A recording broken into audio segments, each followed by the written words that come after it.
Hi. Hello. Kristin. Nice to meet you. Is it Ran? Is that how you say Ran. it? Ran. Oh, yeah. Nice to meet you. Nice to meet you too. Shooting it raw? Yes. Shooting it raw.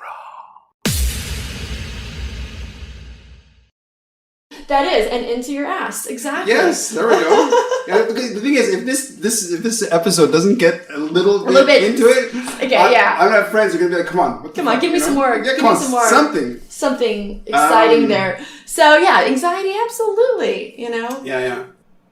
Because for me, as an observer who, for whatever, so my parents were very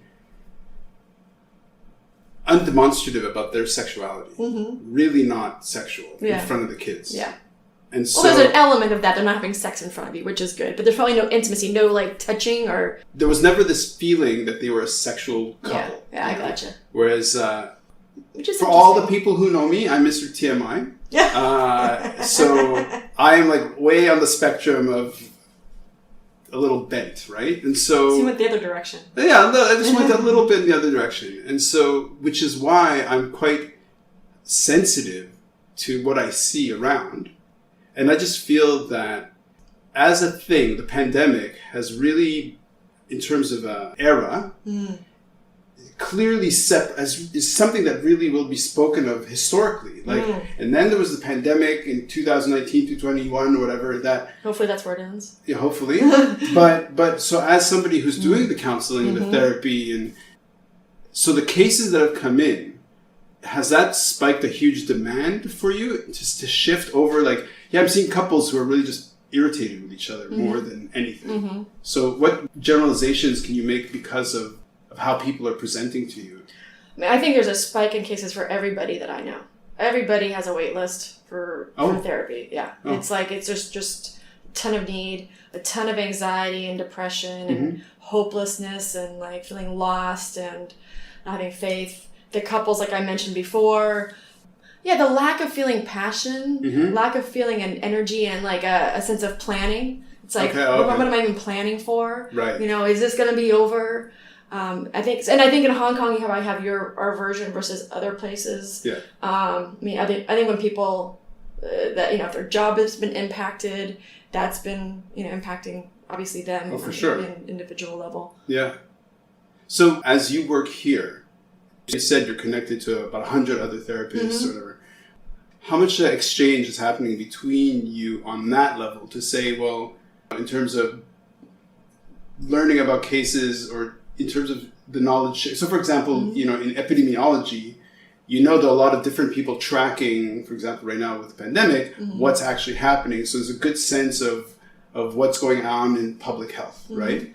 So is there that resource for you as well to understand, well, Hong Kong is generally in this direction? Or as Hong Kong in general, I just know what my other colleagues are saying and how they're working. I'm not sure where Hong Kong in general is as far as getting through this. I do think I can predict as, borders open more, quarantine is less, and people are kind of living what they quote normal life again. I think there'll be more joy and excitement, and those things that were seemingly so simple before are going to feel exciting again, leaving this place and going to Thailand or something. It was just going to feel like the first vacation you've ever been on. Right. It's going to feel so ecstatic, and maybe that'll put some spice back into the relationships. Okay, right. That's what I hope. Yeah. So I just know, people are still again inundated with people feeling overwhelmed and lost and anxious, and I think it's going to take some months before we kind of get out of this. Right. I'm just brought back to that image of you on the beach, arms wide, sun hitting your face, shirt that says love, embracing the world. As a personality type, how would you describe yourself as you see the future? How do you see the future? What colored glasses do you wear? Oh, I tend to be an optimist. I know we'll get through this. I think, in the moment I can feel kind of heavy, a little bit burdened down. But I get out of my head and I pull back and I go, you know what? We're going to get past this. We're going to figure it out. We've been through these things before. We're going to, and that's the thing I teach my clients. You've been through struggles and hard times before. You'll get through this as well, and then you'll realize, okay, things will be okay. It might be a different version. So I look at it that way. I mean, we're going to get to some version of life that we're feeling joy and connected and living purposeful lives and feeling, feeling that love again. It just takes some time. But yeah, we'll get there. I know it's, that's the thing when you work with folks, again, when people are depressed, for example, and they're in this one moment of despair, it's hard for them to see that there's like, that even tomorrow can be different. But that's the faith I hold on to for people to go, I know that just sometimes when we wake up the next morning, sometimes your mood's a little bit different. Sometimes you just see things a little bit more clearly. So you'll get through this. We will all get through this, and it's just remembering that. For sure. What I love about what you're doing is people come in with a clear understanding that something needs to be looked at. And what I really love about it is like it's this territory of relative confusion or lack of clarity or whatever it is. People like sex and sexuality is there's a lot of baggage, a lot of hang-ups for many people. Very much. So what I love is that people come in and you're not seeing the people who are actually no baggage, whatever, right? So in a way, your role is to create a breakthrough. Your role is to kind of create this service, this energy between people to open doors that they haven't opened and kind of... So what is describe a transformation or that, without giving confidential information away, but something that really for you felt psychically rewarding. You're just like, this is why I'm doing this. Oh, gosh, let me see. It's hard not to give details. So I just think when people are so entrenched, I've seen this a few times, when people are so entrenched in these negative interactions and seeing their partner in just one way, when I can help them shift their perspective and realize, no, there's so much more to your partner than you're seeing right now, and help them ask questions and get to a deeper, more intimate questions and deeper understanding, then they can start shifting their vision of that person, and then it shifts their behaviors. I know that's kind of a generic answer, but I in thinking about specifics, not wanting to give too many details. I think with the sex part, when people, let their guard down and then risk showing up doing things that they're too scared to do, meaning like we get in our ruts, right? We start with sex kind of like you get excited and you try different things out. And then as you go along in a long-term relationship, it narrows down to these things that are very same old, and you get bored. And so when people sometimes will have some thoughts of maybe what they want to do, but I'm too scared to bring that to my partner, even after 20 years, I'm maybe not comfortable, too scared. But when I can encourage them, no, risk that. Risk showing up as your full self and being that person you want to be and bring it to the partner. And then all of a sudden you can have a different sex life than you had ever thought you could have. Okay. It's about having an open mind. And it's your own willingness to risk, not focusing on your partner either and going, oh, well, if they'd only change, then I'll be different, but more like, what are you willing to do to show up differently in your relationship as a couple or as a sexual being? That's kind of a dynamic I like to help people focus on. Okay. Somebody who's listening to this from, I'm going to pick on New Zealand. No, not New Zealand. Let's pick on somewhere else. Just somewhere not Hong Kong, not the US, not let's say Austria, who's in a rut for whatever reason and would like at least a basic something they could do right now to... Like a takeaway? Yeah, takeaway to kind of add some energy into their relationship, because ultimately it's a reflection of who they are in the relationship, right? So if they themselves aren't the source of creativity and playfulness and risk-taking and whatever, so what can we say to help that person go, oh, okay, I'm going to try something else? Like sexually in their relationship? What could they do differently? Yeah, or what, in terms of how, to shift their attention to something to open a new door. See, when someone comes in the office and we have that, say they were to say, what can I do differently? We'd go deeper. We'd go deeper to go, well, what's that coming from? What kind of feeling are you wanting to create? What kind of experience are you wanting to create if you're with a partner versus are you alone or with a partner? I mean, when it comes to partners and relationships, I often go, are you even talking about sex? It's amazing how many people are not talking about sex with their partners. they might have a gripe here and there, but they're not really talking about what it is that they truly want. Okay. Like, who am I sexually? Like, what really does turn me on? What conditions? What experiences? Do I have any like interesting fetishes? Do I want to be dominant or submissive? Do I want you to tie me up? You know, do I want to play with some toys? Have I acknowledged this for myself, or have I even told my partner this? Right. Some people just go along with this, like maybe vanilla sex, because they think that's what they're supposed to do. Right. And don't even talk about what it is they truly want. So I think getting in touch with what you truly want and risking saying that to their partner can it sounds so simplistic, but again, people don't even go that route. It could be basic or fundamental without putting this simplistic. Maybe simple is good, right? Maybe that's a good thing. So let's talk about this idea of dominance in a relationship, right? So somebody pointed me to a podcast where this woman was giving a class on how to give blowjobs, right? So she did this course. It was started in Chicago as a course for women on how to give a great, fantastic blowjob. Yeah. And then she's done these seminars, and she talks about it on this one podcast. So from a therapist side, how do you articulate the role of dominance within a relationship? Well, so blowjobs and dominance, I guess, would be kind of different things, depending. Yeah. You know, I think that's great. By the way, people taking courses, I think, you know, sex ed, anywhere you can get it is fantastic. I mean, dominance, there's a power exchange that's often inherent in every relationship, some level of power exchange. And some people just feel so excited by having that control over someone, telling them what to do, feeling like I'm the one that they're taking care of. So how would I explain that? Or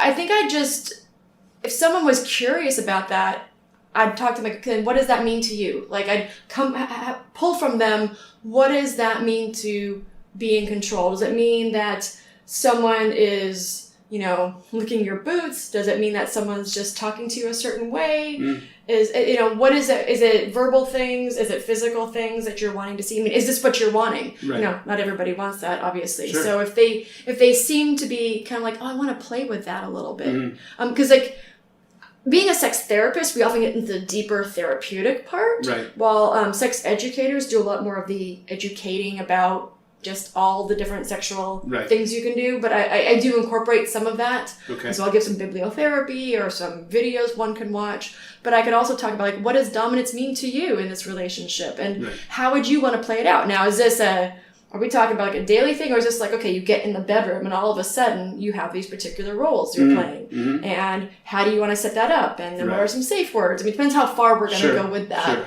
So we kind of flesh it out based on what their needs are. Great pun. So how do you set? Okay, so you're talking about there's the therapeutic side versus the education side. How do you focus intellectually on what is the therapeutic side in terms of? Is that purely around treating some issue?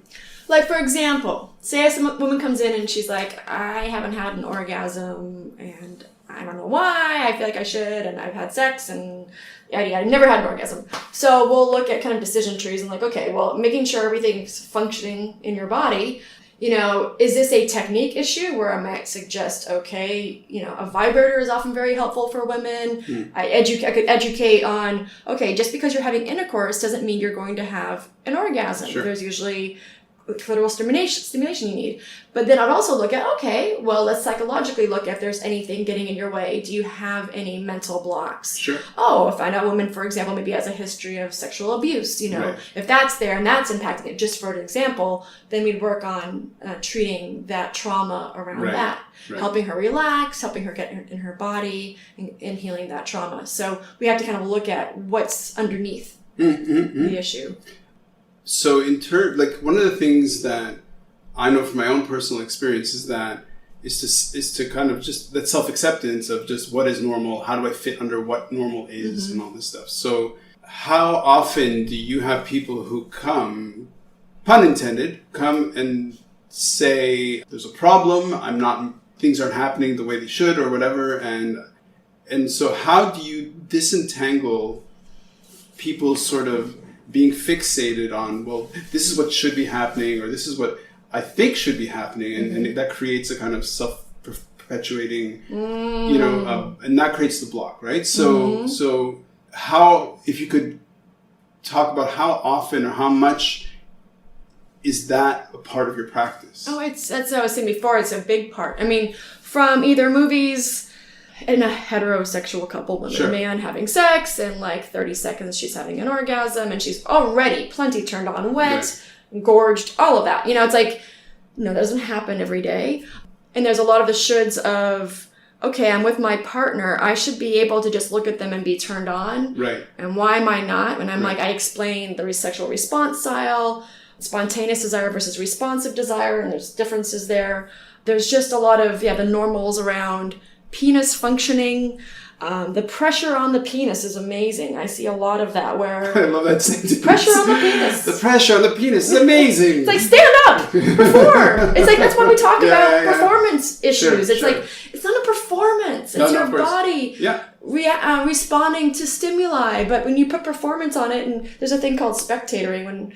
Again, a penis owner will look down and go, okay, is it doing what I want? Why not? And so they're in their head analyzing their penis, and it's like, you are so not in the mood and in the moment. So we say that pleasure is the measure, not this performance. And I really have to work a lot with couples, actually gay or straight or bi, whomever. If there's a penis involved, it's about focus on how we're connecting, how we're feeling good. If it does lose its erection, focus on doing other things. Focus on kissing, fondling, touching. Focus on pleasing your partner in that moment. And the more we have a partner who's supportive of that, the better off we are. But it's when we have these expectations of like, once it goes up, it should stay up at my age.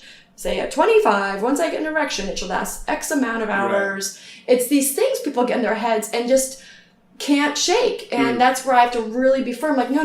Like, you're expecting something. And educate on, do you know penises do go up and down even during intercourse to some degree? Yeah. It's like, it's interesting how much people really have to learn that. But when they start learning it and start normalizing it and taking the pressure off, the body wants to respond. That's a big piece. I like it. How do we connect that to elephants? The trunk goes up and down. Okay, so it's a big trunk. Well, okay, no. So it's not about penises. Anyways, that one's a female. That elephant's a female. Oh, yeah, because the males don't circulate at the Elephant Nature Park. They tend to be the females. Oh, that's right. I forgot. Yeah. Well, she's beautiful. Yeah, no, she's great. She's great. In a weird way, connecting strange questions together can sometimes reveal something, right? So how do you interpret this question? Like, I say to you, you're going to be on this podcast. We're going to have this discussion. It's seeded, also pun intended, in advance that we're going to frame it or something. The reason why I reached out, again, pun intended, is because of your work. And so I say, send me some photos. And maybe you're just like, what the fuck? This has nothing to do with anything. We're talking elephants. But however you make that connection is interesting. So how would you connect? Well, I mean, honestly, your podcast is very unique compared to other ones I'm familiar with. Like, some of them might be like, it's a health podcast, or mental health, and we're going to mental health. And it's very linear, and I got that. Yours was different. My brain was like, wait a minute, you're saying pictures that seem like important to me or kind of where I'm at. We're also going to talk about sex therapy. And it's funny. It's like, there's both parts. And so for me, it was all about connection to home, the love I was feeling in that. And I feel like my spirit came out in all that. And my spirit is also in the work that I do. 100%. I am like me. Like, see my animated arms flapping about? Like, I gotta tie them down in order to, like, not be me. I'm that. So, and I gotta watch my face because I express a lot. It's all good. It's all good. So, like, those are me. This is who I am. This is the work that I do. And I bring that passion to my work. And I think then that, in turn, I hope, and I do believe, helps people feel relaxed and comfortable to then be their full selves and share that in that space. The last thing you want to do is feel like you're in a restrictive space when you're talking about sex. Yes. So there you go. Well done. The reason why we met was because Julia, who was on the podcast, in her case, she's a small business owner. I met her within that umbrella of photography. And then as I'm pestering her to give me the images, she says, yeah, I was just been, diagnosed with stage 1 cervical cancer. And I'm like, oh. And she's like, let's have a conversation to make it aware in public and sort of be part of her processing of getting cancer. And when I said to her, who can you suggest? She suggested you. And so, and she also mentioned shame. She thought, and then another person who mentioned shame is my sister when she said she got COVID. And she lives in Georgia in the USA. So it's interesting how, so we have our experience and your job, which is really great because you have people living their lives however they live it, and then they come here and they say to you, something's not clicking. Yeah. Something's not meshing or whatever, and you're there to observe and say, okay, let me help you shed that shame and just kind of deal with how things are, right? So do you feel that the concept of shame within Confucian society, like Hong Kong, China, where there is the Confucius, shame was an important part of social pressures. Yes. There's a service. It serves a purpose. Okay. In society, right? In different societies. So, professionally speaking, how do you see, or sociologically speaking, how do you connect shame within the culture? Yeah, it's a good point. It took a long time to get here. Wow. Sorry. Good question. I'm glad you got to the point. Alrighty. Well, I think whether you say shame or other things, you have to be so sensitive to the culture. First of all, I'm a guest in, right? I'm an expat here in Hong Kong. I'm not going to act like, I'm not going to come in here and go, here's how you should be living your lives, folks. No, you got to be so sensitive to what these all serve, like again, what shame serves and saving face and all of these different cultural dynamics. And that was an interesting piece of starting to work here with local folks. I'm like, okay, then how do I bring in my knowledge, my Western trained ideas that are research-based, but not all on multicultural focus. How do I bring some of this information, though, to these folks in a way that helps them while respecting their culture and their dynamics? So that's definitely a dance. So I'll try things out. I'll suggest ideas. I'll say, how does this feel for you? And see what people are open to and what not. But when it comes to shame, I guess there's a part of how people present themselves out in the world. I just think when it comes to sex in your bedroom, wherever you're doing it, as long as you can feel free to be who you are, that's the core piece, So, yeah, again, however out in the world that shame's used or parents, that might be a little bit different. I just want people to feel like, how do I love myself for, my body, the way it was born, and the feelings I feel and desires that I have. How can I accept that and love it and feel free to express that with another consenting adult? Thank you. Thank you. Sure. Done. Okay. Awesome. Bravo. Thank you. Thank you. Thanks for having me on. This really has been good. Fun. This is great.